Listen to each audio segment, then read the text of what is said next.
বর্তমানে অ্যামোলেড ব্যবহৃত স্মার্টফোনগুলোয় ডিসপ্লেজনিত নানা সমস্যা দেখা যাচ্ছে, আর ওয়ানপ্লাসের স্মার্টফোনগুলোয় এই সমস্যা একটু বেশি।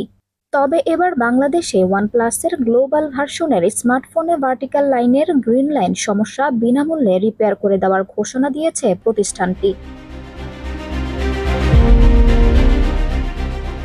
মঙ্গলবার 14 মে রাজধানীর বঙ্গবন্ধু আন্তর্জাতিক সম্মেলন কেন্দ্রে জনপ্রিয় এই ব্র্যান্ডের প্রথমবারের মতো বাংলাদেশে তৈরি করা smartphone Nord N30 SE 5G উন্মোচন অনুষ্ঠানে এ তথ্য জানান ওয়ানপ্লাস বাংলাদেশের after sales service director Mohammad Rubayet Ferdous Chowdhury. তিনি বলেন, আমরা নির্ভরযোগ্য বিক্রয় পরবর্তী সেবার গুরুত্ব বুঝি, তাই দেশের সব ওয়ানপ্লাস ব্যবহারকারীর জন্য ইতিবাচক অভিজ্ঞতা নিশ্চিত করতে আমরা আমাদের গ্লোবাল ভার্সন স্মার্টফোনের ডিসপ্লের ভার্টিক্যাল লাইনের সমস্যায় ফ্রি রিপেয়ার সার্ভিস দেব।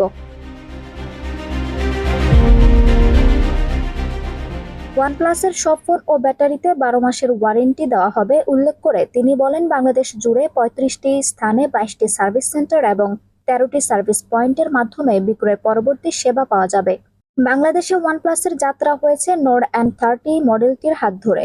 এই মডেলটি বাংলাদেশে তৈরি, যার দাম মাত্র 16,000 টাকা। এই ফোনে মিলবে 4GB র্যাম ও 128GB রোম। এতে রয়েছে MediaTek Dimensity processor, 5000 mAh battery এবং 33 ওয়াটের সুপারবুক ফ্ল্যাশ চার্জিং প্রযুক্তি। 22 মে থেকে ফোনটি বাংলাদেশের বাজারে পাওয়া যাবে। আঞ্চুম হক আরবি, টাইম নিউজ ডেস্ক।